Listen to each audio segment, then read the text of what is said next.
I want to say a big thank you to our sponsors for today.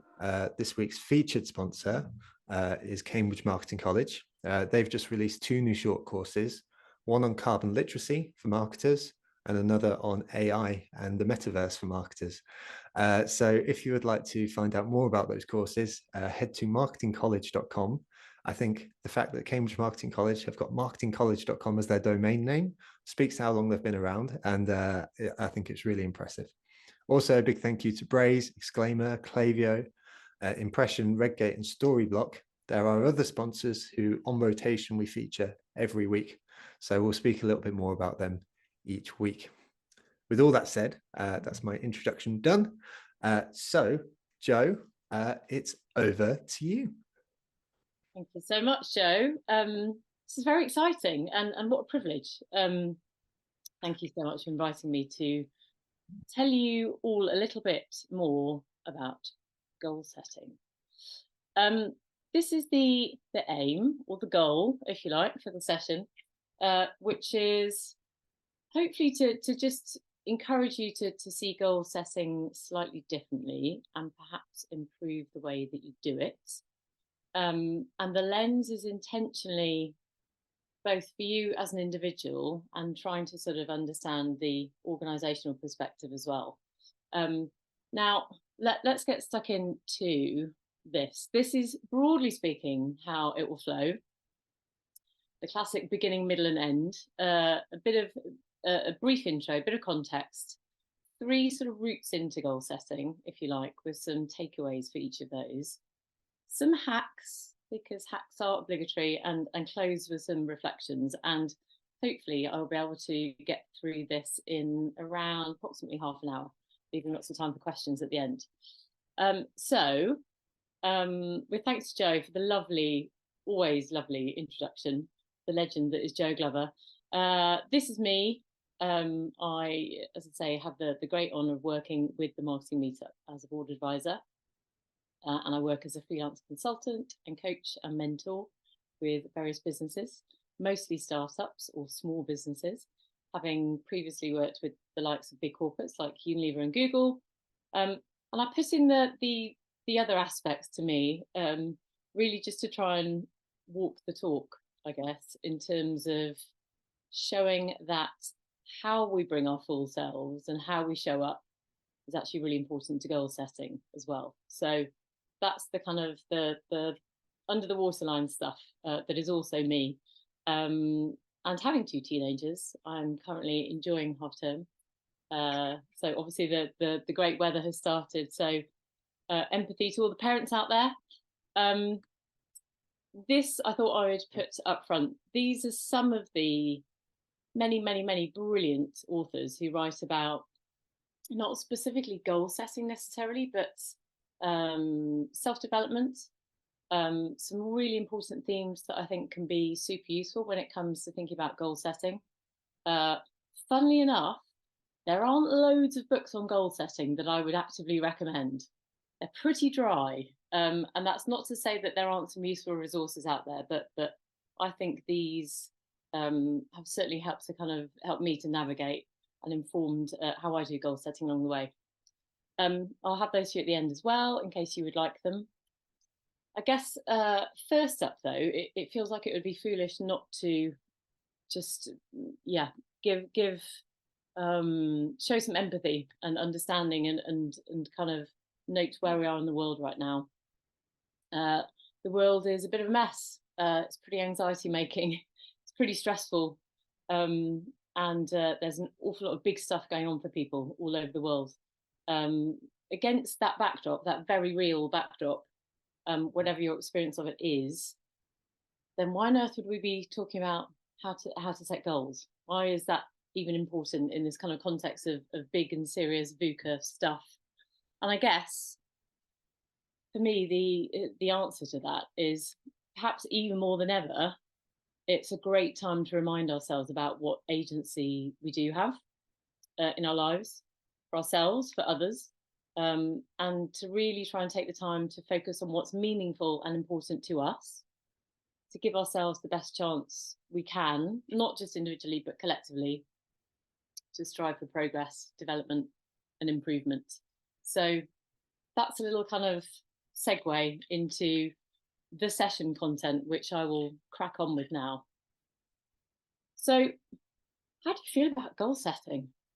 We've had the kind of the litmus test, but I know that even the phrase kind of goal setting can trigger quite extreme reactions in people, and I think you might find yourself on sort of one side of the fence in terms of goal setting. Like, does it actually make you feel really motivated and excited? Like, do you think, yay, goal setting, this is going to help me focus and get more stuff done and help me achieve more? Or does it actually make you feel a bit stressful, a bit kind of, I don't know, unmotivated almost? Do you find it a bit, I don't know, unrealistic, irrelevant, and so on? Now, neither's right or wrong. I think the point here is we all have very individual personal reactions to it. And it may well be that if you've struggled with setting goals or keeping to goals in the past, well, maybe they just haven't been the right goals. Maybe they haven't been that relevant to you. Maybe they've been imposed upon you, certainly in an organizational sense. Or maybe the way in which they've been tracked and reviewed felt unfair or like it was getting in the way almost. So either way, whichever sort of side of that fence you're on or somewhere in between, you're in the right place. And if you're thinking about your own goal setting, I think it's really helpful to start with grounding yourself. So who are you and what do you want? Kind of question you might answer the doorbell with sort of pre 9 a.m. on a Saturday. What I mean by it is you kind of, for goal setting to be meaningful and certainly useful, practical, it really helps if you know what drives you, what motivates you, what you want and why. So the whole back to the why or start with why, everything around purpose and connection to between sort of, you know, what you want and who you are and what you're doing, all of that is super crucial to goal setting and making it useful.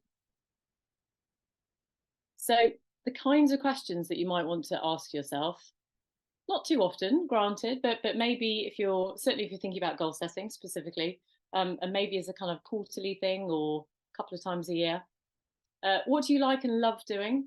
What gives you energy? What depletes your energy? What motivates you? What do you want to achieve? And what are you willing to try?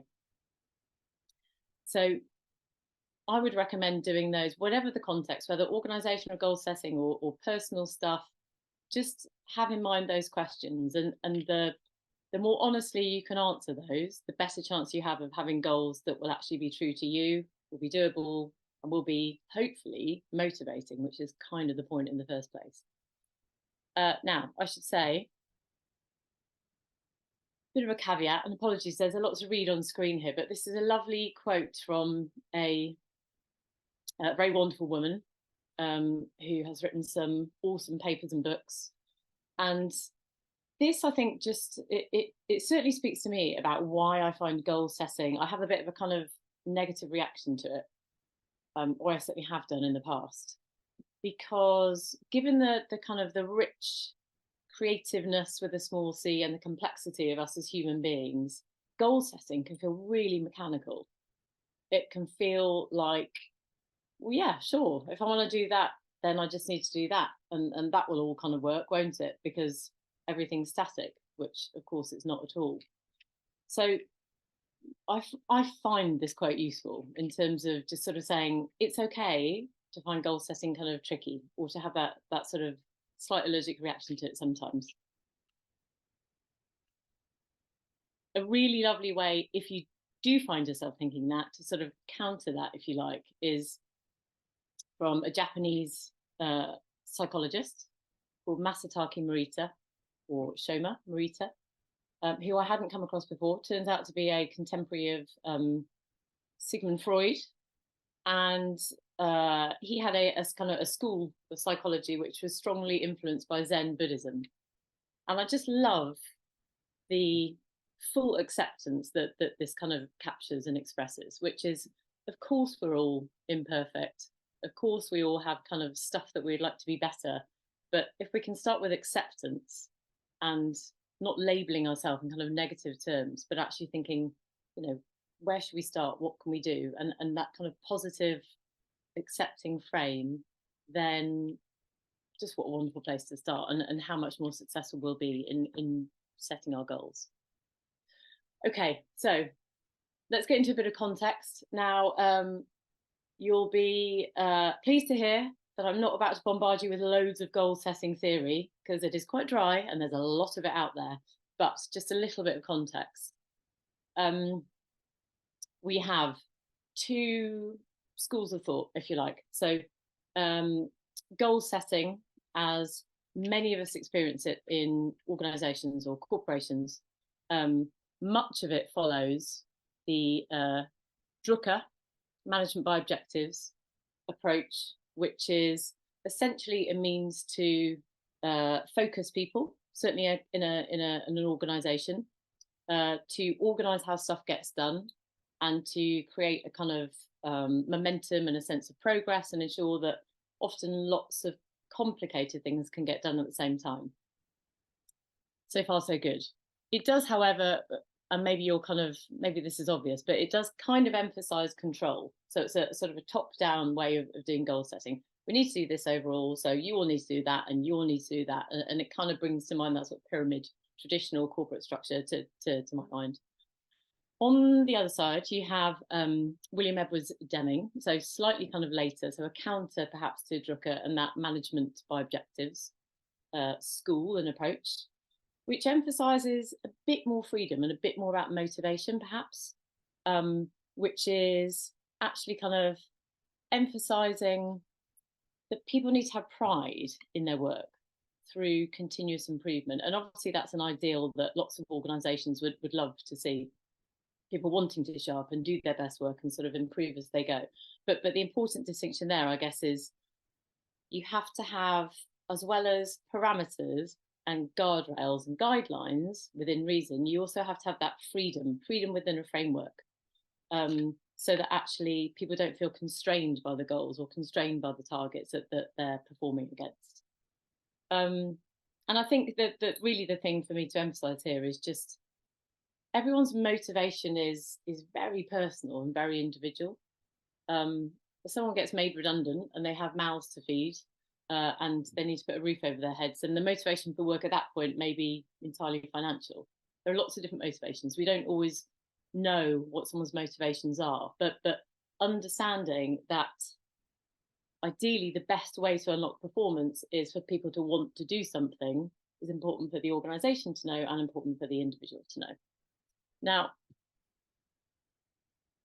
specific, measurable, achievable, realistic, time-based, good old SMART goals. Who has not come across SMART goals? If you haven't already in your working lifetime, well, lucky you, because they're everywhere. And it seems to have been an acronym that's kind of been swallowed whole in terms of goal setting wisdom.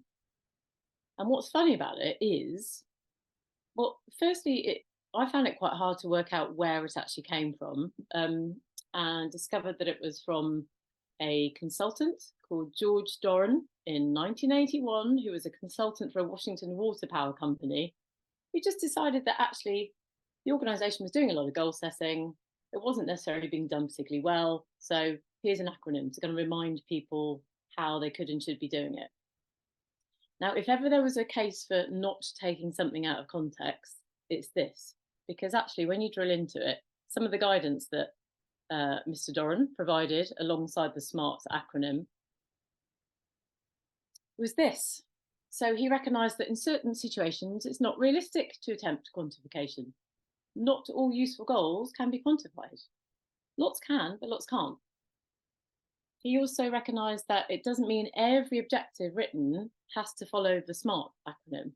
So not all of them can be time-bound. Not all of them can be super specific. So it's meant to apply, some of it is meant to apply to all goals, but not all of it to all goals.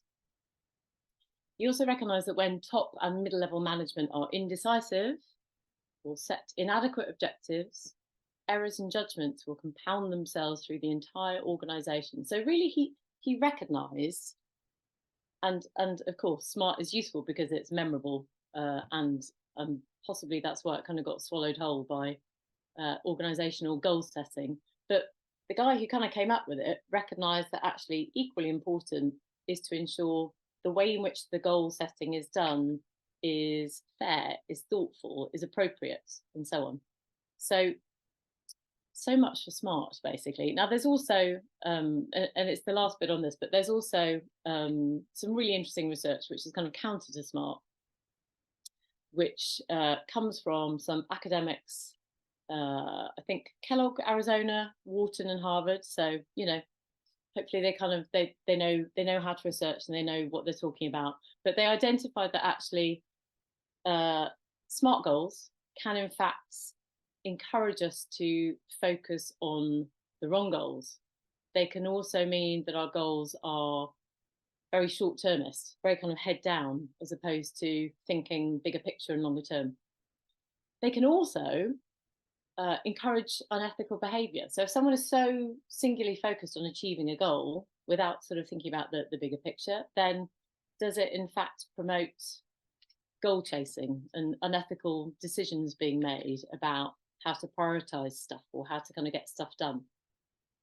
So that for me was really interesting. And these are the questions that they suggest you ask when you're doing goal setting in that organizational context. So just really kind of ensuring that, are the goals too specific? Make sure they're not too specific. Are they too challenging? In which case they become unmotivating. Who's setting the goals? How can you ensure that it's actually in some sense a collaborative or at least an interactive experience, as opposed to goals being kind of pushed down upon people to swallow whole? Is the time horizon appropriate? How might the goals influence that risk-taking principle? And so on. So quite useful if you find yourself having to do a very rigid form of goal setting and or following the SMART acronym, to think about these questions and try and just gently challenge them with the objective of just getting to better, more motivating goals by doing so. So quick summary, particularly in terms of getting alignment in the organizational context and perhaps in terms of tracking progress as well. These are mine. And please, I'd be equally interested to know if you don't agree, but you know, less is more. I think I have certainly been in a context where you have more goals than you can fit on one page of A4, and that is not helpful, certainly not in terms of focusing. Co-ownership and creation, do it together, is an interactive experience as much as you can. That builds motivation and ownership and autonomy, which is super important. Make it clear, make it motivating, make it fair. And I think this speaks to the fact that it can't just be one group of people having lots of goals. It has to kind of be through the organization. And the more transparent you can make that, the greater your understanding of why you're doing what you're doing can be. And get creative. So don't, please don't be limited to spreadsheets, because spreadsheets are really kind of useful for lots of things, but they're not super compelling for goal setting, I would suggest. And more than that, don't do it too often. Don't make it too complicated. And I guess the kind of the killer point here, really, for me, work out if what you're tracking and measuring is actually the right stuff in the first place. And this speaks to endless examples of, you know, corporate mistakes and businesses gone wrong by doing really well in accordance with their goals, but failing to kind of step back to see that in the context of the community they exist within, the society they exist within, the people they serve, and so on. So really try and ensure that you are measuring the right stuff in the first place. And you're welcome. I just made up a new acronym for you based on nothing other than words that I infinitely prefer to the SMART acronym words. So goals could be focusing, inspiring, relevant, and energizing. And to my mind, I would much rather have fire goals than SMART goals. So there you go. You're welcome. Right. Let's get into 3 routes into goal setting.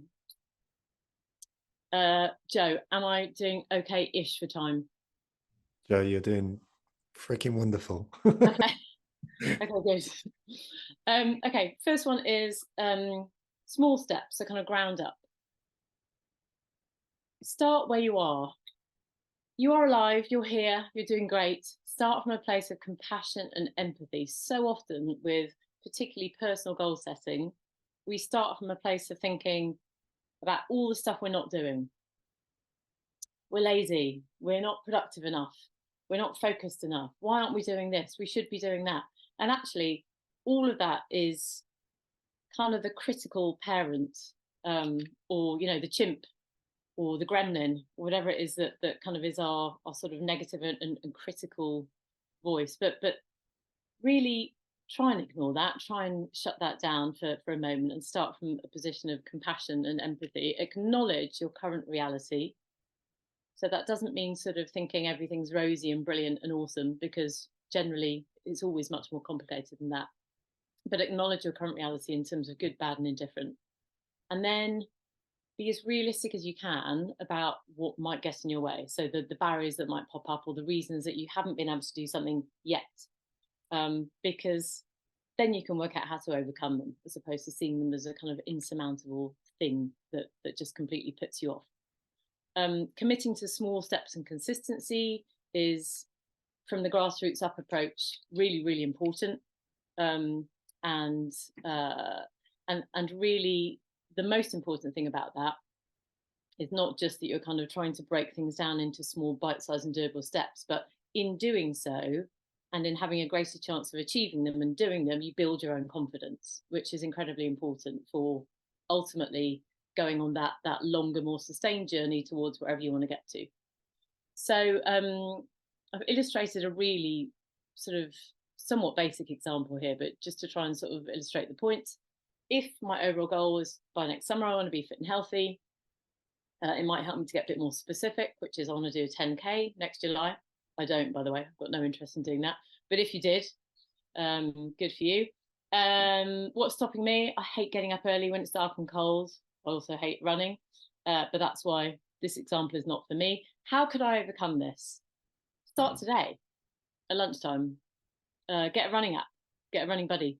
Try and run again on Friday, for example. Now, if you want to break that down into a very immediate today and tomorrow, which if we're thinking kind of bite size and ground up can be really, really helpful. Today, I will go for a short run at lunchtime. I might ask Elle if she fancies being my running buddy. I suspect Elle is much better at running than me, so I might ask someone else.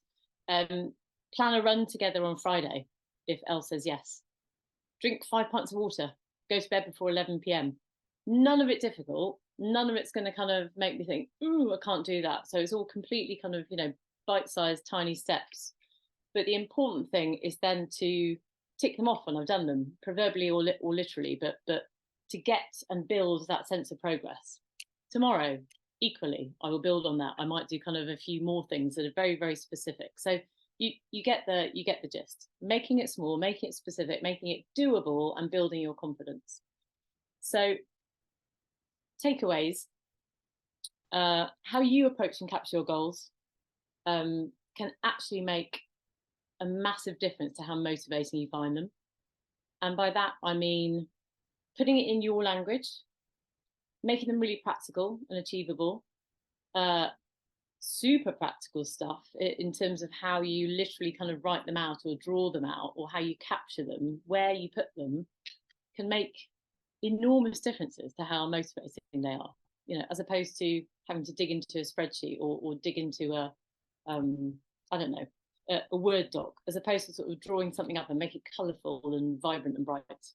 Start with something super achievable, as I touched on, and actually based on what you can do, which really just sort of further emphasises the point. This is about building your confidence, building your trust in yourself, knowing that you can do what you're setting out to do, even if it's tiny, tiny, tiny tweaks, because that will really help to drive you and to sustain the progress that you make, which is, again, really important.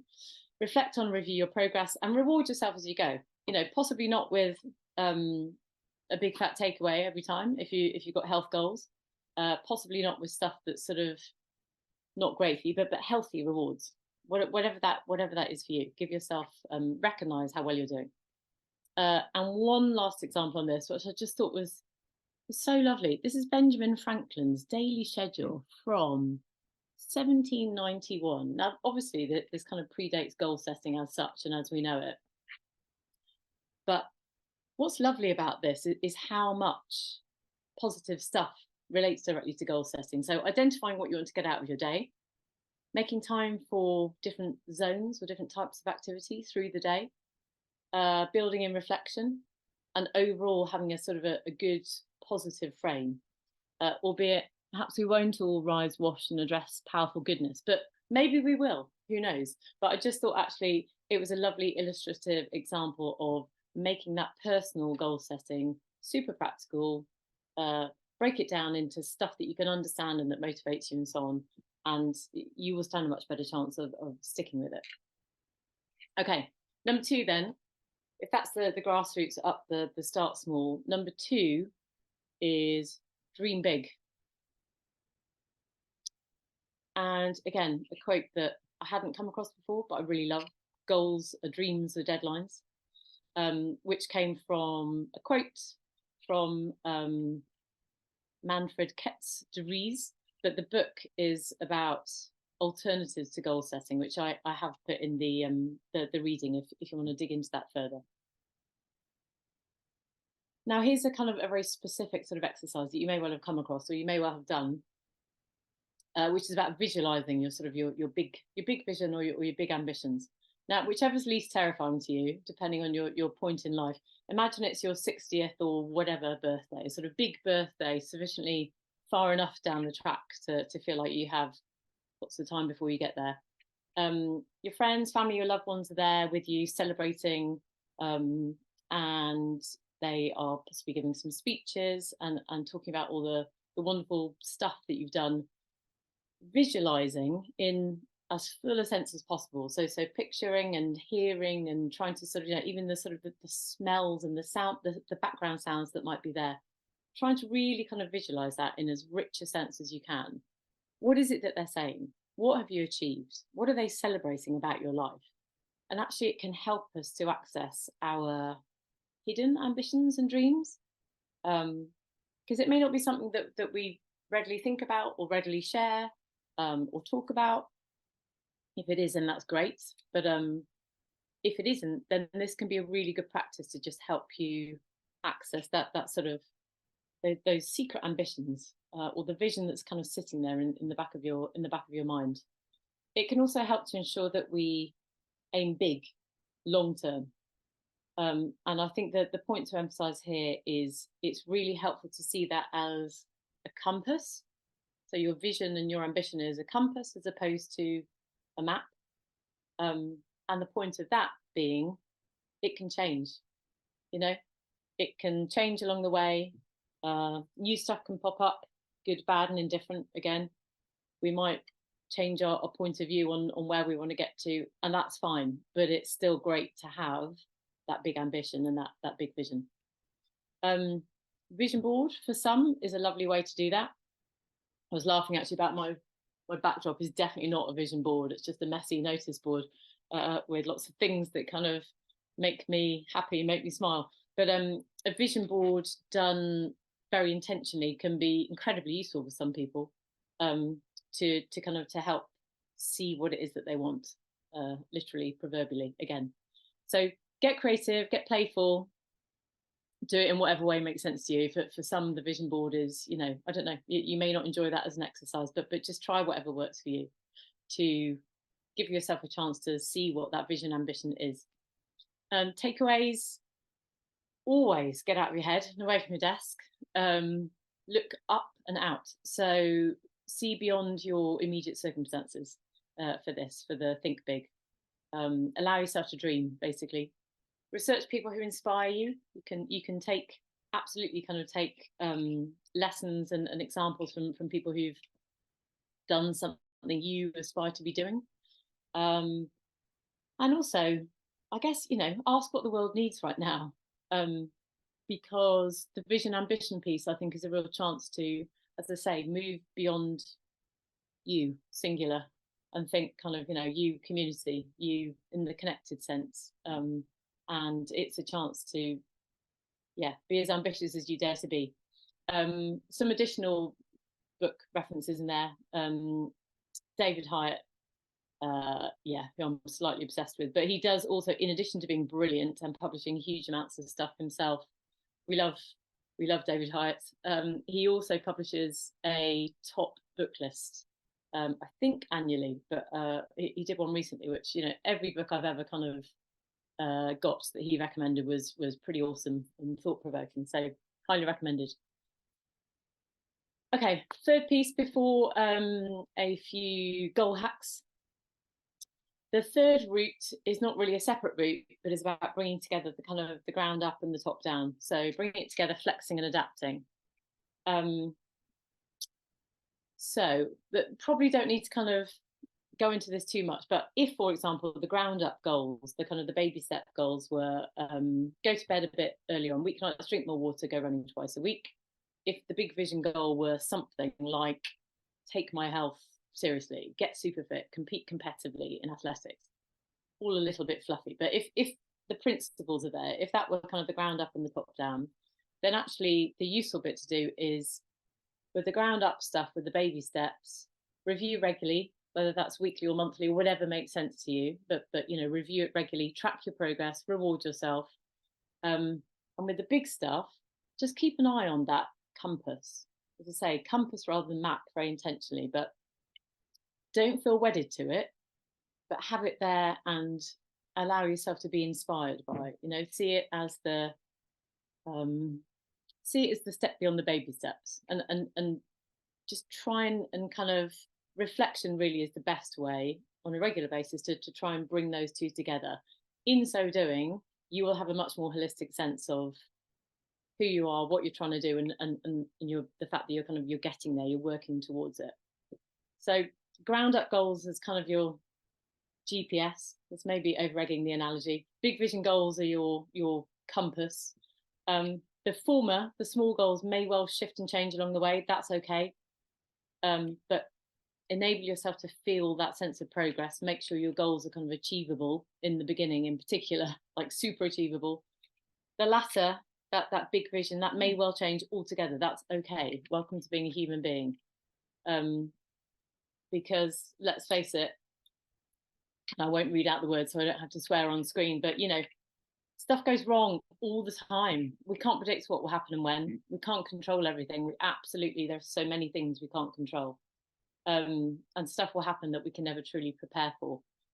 But the importance of embracing the now and finding our gratitude, if you like, for the now has arguably never been more important. So embrace that. Takeaways, try and embrace this as for yourself as a supportive, kind and empathetic friend would. So that notion of sort of being your best coach. No critical parent, no should, shouldn't, can't, wouldn't, etc., all the sort of the negatives, but be supportive of yourself. Accept that there'll be knockbacks and bad days and low achieving times, but also recognize your power to make choices, take action, make progress. And a bit of a perhaps overused phrase, but genuinely, trying to kind of value the experience or the journey as much as that destination is incredibly important. Lovely quote from Anne Lamont, who actually, this is from Bird by Bird, which is a book about writing, which is a freaking awesome book.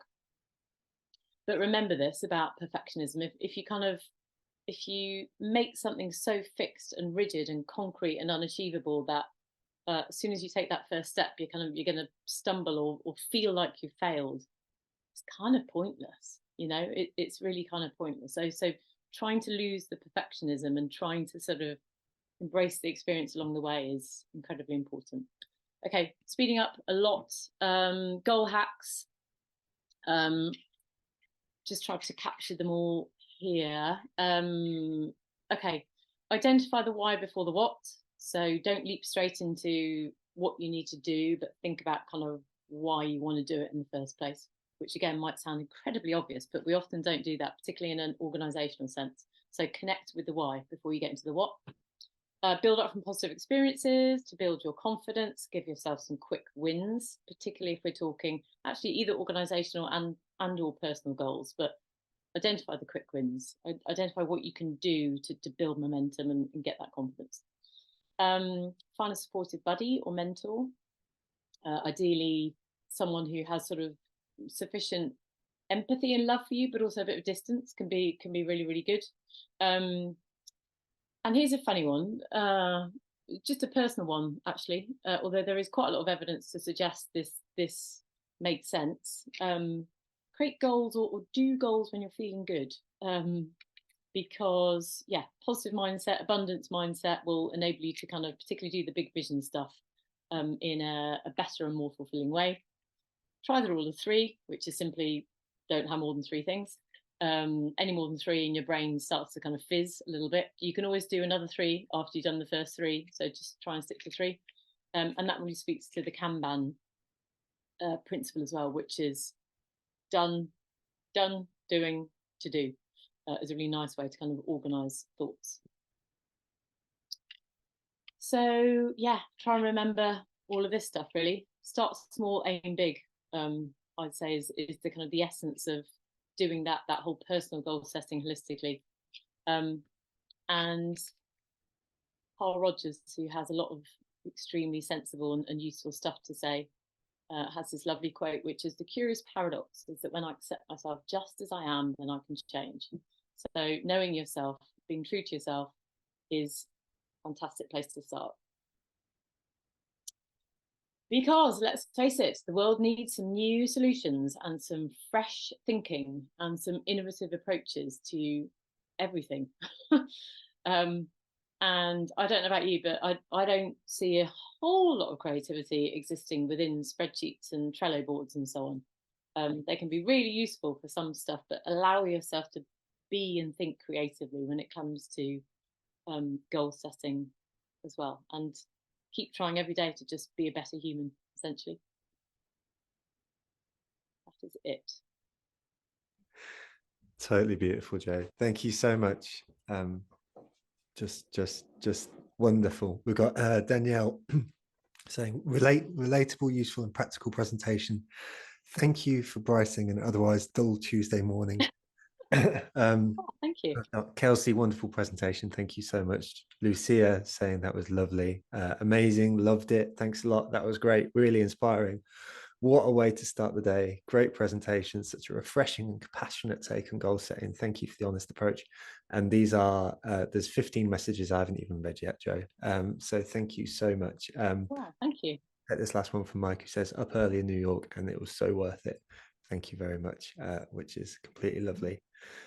Something I reflected on halfway through that presentation was I get the privilege of working with you many days a month, and sometimes you forget how amazing people are. So thank you for displaying such empathy. I think today, like I thought that was just particularly off the charts and such a lovely framing for today's session. So I really, really appreciate that. And appreciate you. We've got 13 open questions, so let's take those for the duration, for however long that turns out to be, whether it's 5 minutes or 20 minutes. We've got some time. Folks watching in, if you want to help me prioritize the questions you'd really love answering, if you can see the Q&A feature down below, if you want to give a thumbs up to any questions you'd love to be prioritized, or indeed add your own, I'd encourage folks to ask questions from or look at questions from down the bottom as well, just to make sure we don't lose anything else. In the meantime, Jo, let's go for the first one, which is actually one of my favorite questions from today, which is from Fiona, which is that you started today being very thoughtful and empathetic. But Fiona asks, where do you start when you're still not sure who you are? And like, this can just be a personal experience thing on your journey of sort of finding yourself a little bit, but it felt like it was important as part of the goal setting context. Wow, yeah, that's a mega question. It's a big old question. Yeah, it's a biggie. I think Gosh, I mean, I guess answering in a sort of, a very personal way. I think um, that for many is a bit of a lifelong quest, really, isn't it? I think um, taking time along the way, whatever the context, whatever you're doing, to uh, be really, I think it comes back to so taking time for reflection, um, and preferably reflection when we're feeling good. I don't know about you, I tend to reflect a lot when I'm feeling crap. And Yeah. that's not always very helpful because out come the gremlins and the chimps and the negative kind of voices and so on, or the critical parent. Um, Versus when you're feeling good and positive and everything's kind of working as you hope it will, it's often like, oh, I haven't got time to reflect. Everything's great. But that's the time when you should be reflecting, kind of thinking, really happy to be here.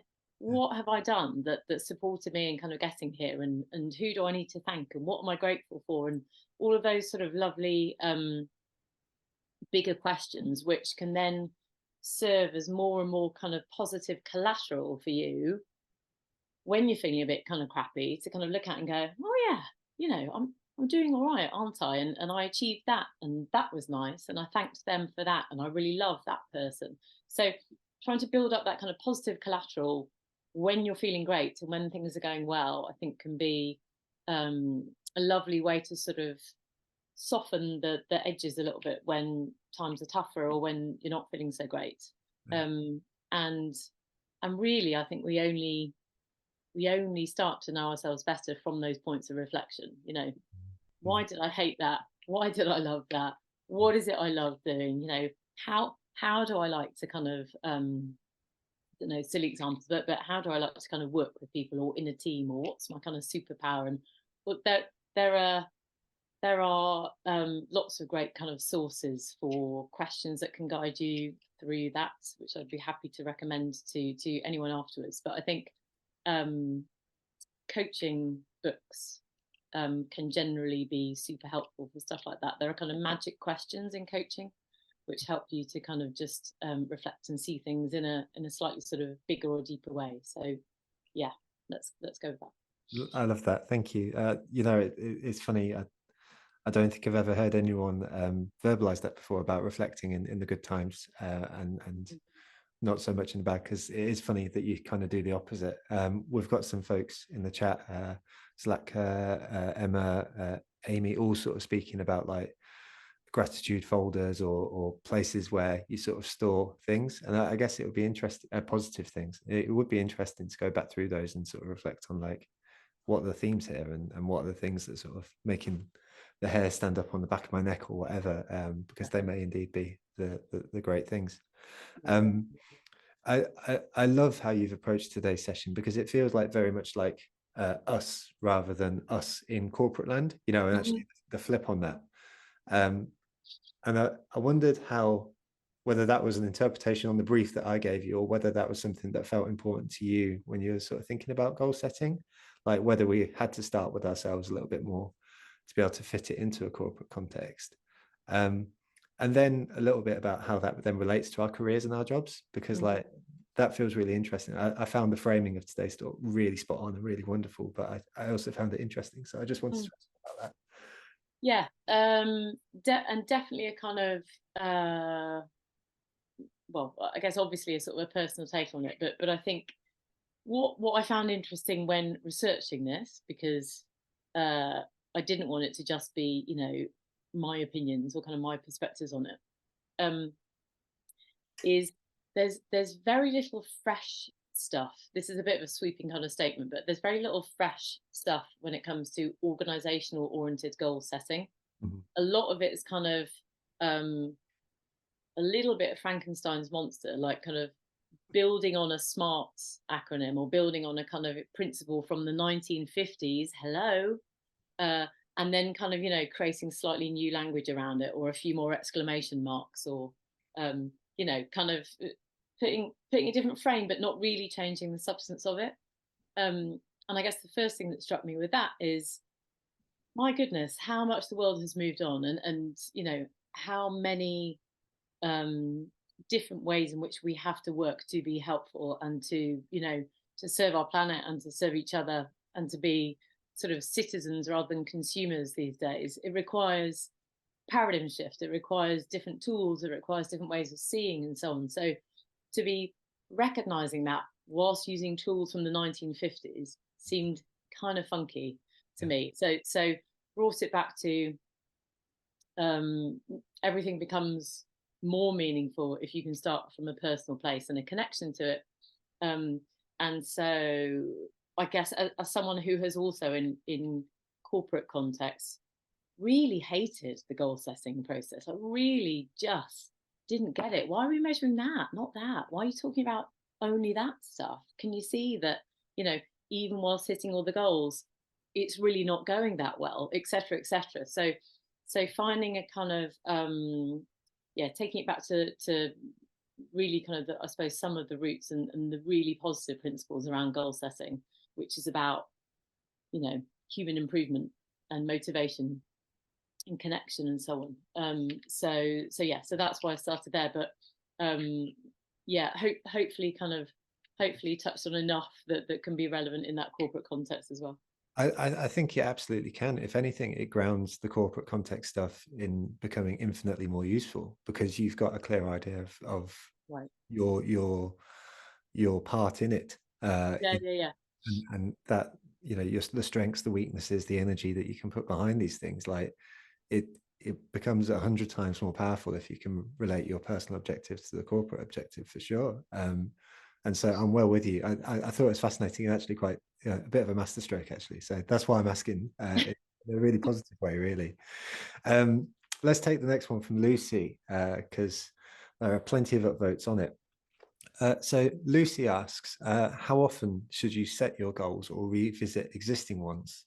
Lucy says, with the external environment constantly changing and your priorities shifting accordingly, I found that goals can quickly become out of date quite quickly. So is that about, even the big goal, does that stay the same, or do you have to keep the big goal and shift the smaller stuff? How do you think about that?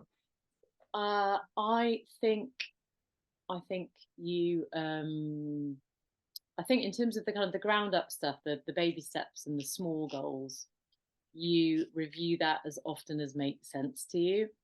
So some people work on a kind of daily cadence, some people work on a weekly, some people work on a monthly, and I think it just has to be just enough so that you have that sense of kind of progress and momentum, but not so much that it feels onerous. Like it shouldn't be another, oh God, I've got to review my goal setting. It's like that kind of defeats the point of it, particularly if it's sort of personal stuff. So I think finding a cadence that works for you.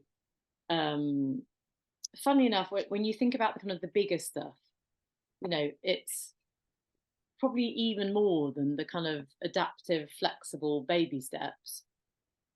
The big vision, the big ambitions will absolutely change over time. Our priorities change over time. I definitely have utterly different ambitions and kind of big vision stuff now than I did when I was 20 or 30 or 40. It obviously it changes over time. Your priorities shift. So I think that the thing that really underpins both of those, like the small goals and the big vision stuff, is just if you do it with compassion and empathy and sort of positivity, then you will never feel kind of bad for having to change them. And I think there can be a real misconception that if you have to change the goals, then you haven't done what you set out to do. And I fundamentally think the opposite. Now clearly, if you set out to kind of become healthy and day one involves kind of checking into, I don't know, chocolateworld.com, it sounds a bit dodgy, but that's probably not the best step. But so trying to ensure that that the goals are realistic as well as achievable is obviously really important. But I think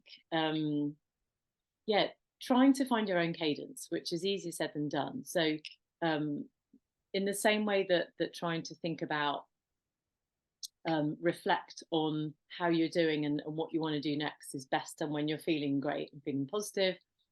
probably the worst time to set the big vision stuff is like beginning of the year in January, right? You know, we're all tired, we're all skint, the weather's rubbish if you live in the UK, and I don't think I've ever stuck to a New Year's resolution.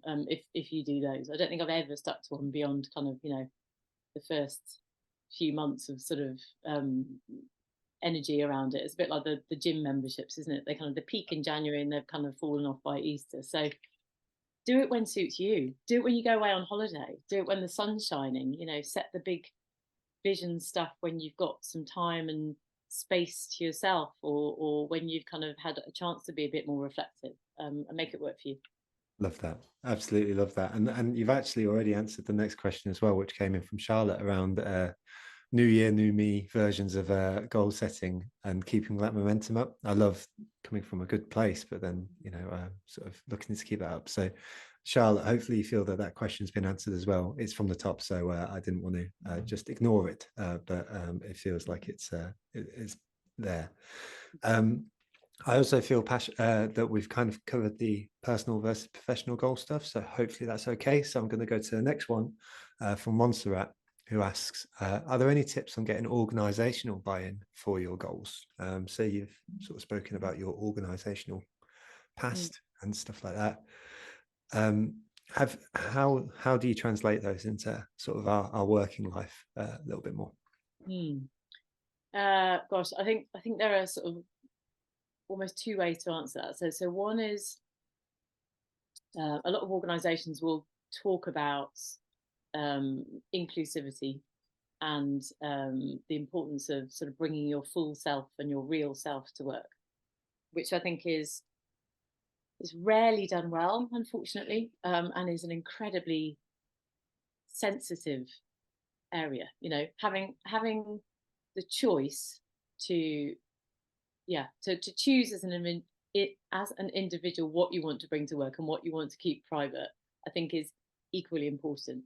But being able to bring a sense of who you are and what you want as an individual to a work context and to an organizational context is super powerful. So if you find yourself in a work environment and organization that truly supports that and is interested in who you are as an individual and wants you to be yourself, then I think that's wonderful. You know, you can share even some sense of kind of, you know, what drives you as a person and what you're looking for in life or what you love doing. And I think when that's done in a very sensitive, authentic, supportive way, that's amazing.